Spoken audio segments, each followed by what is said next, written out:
观众朋友，大家好，我是费先生。美国国防大学战略研究所的一名研究员，名叫弗兰克·霍夫曼的，最近呢，在一个网站上专门表示，美国虽然正在研究如何与中国和俄罗斯打一场大规模的常规战争，但是大国竞争不一定要表现为直接的大国战争，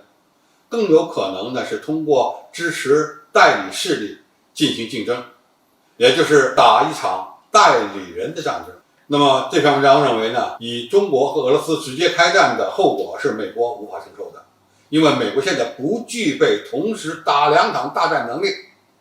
而代理人战争可能是各大国都能够接受的这么一个现实。他认为中国在朝鲜和越南都曾经有过支持代理人战争的历史，而俄罗斯在中东和欧洲也有广泛的间接战争经验，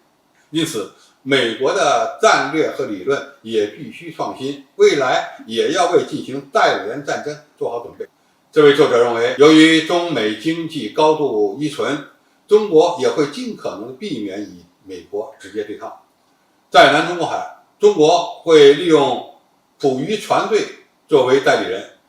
拒绝美国及其盟国的军舰进入有争议的海域。为了保持海外利益，中国也可能在海外扶持自己的代理人力量。首先，他有一个问题搞错了，我们的捕鱼船队依照国际法，为了维护我们国家的利益，拦阻美国及其盟国的军舰进入有争议的海域，这个行动是正义的，它绝对说不上是什么代理人的行动。那么这篇文章的作者所提出的，在大国之间用代理人实施战争，而大国不直接出面的观点，其实呢并不新鲜。早在2018年，美国当时的国防部长就提出，五角大楼需要避免将目光焦点放在狭隘或排外的战争形势上，要求美国设计这么一个方案，就是用代理的部队或代理人的部队与主要对手进行对抗。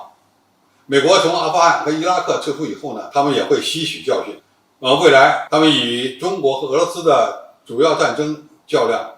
很可能呢会通过代理人的方式进行。那么对中国来说呢，我们最关心的是美国会不会用代理人的方式来干涉台海问题。比如说，他未来有可能会大量利用私人的国防承包商进行一些海外干涉。当然，这样的干涉只能是针对小国的。那么，如果把这些民间的作战力量投送到台湾，恐怕后果会很严重。明眼人猜都能猜出来，如果他这么做，就是给解放军送人头。那么比较有意思的是呢，台湾地区有没有可能成为美国对抗中国大陆的代理人呢？那么美国如果把台湾当成战争代理人，就必须投入更多的资源来支持台湾地区的军队，而且会把台湾武装成一个刺猬。但是，一旦美国把台湾当成他的战争代理人，那就意味着美军彻底放弃武力介入台海的打算。美国的代理人战略的本质，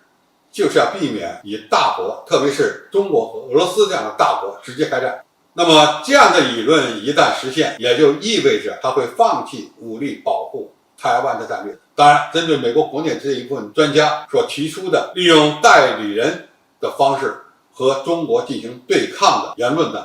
我们也要认真对待。因为一旦出现这样的情况，只要我们准备充足，那就可以有效地应对美国的各种各样的反华政策，维护我们国家的利益，维护国家的统一。好，今天介绍就到这里，谢谢大家收看。感兴趣的朋友，我们可以在下面的留言区留言交流讨论。我们下期再见。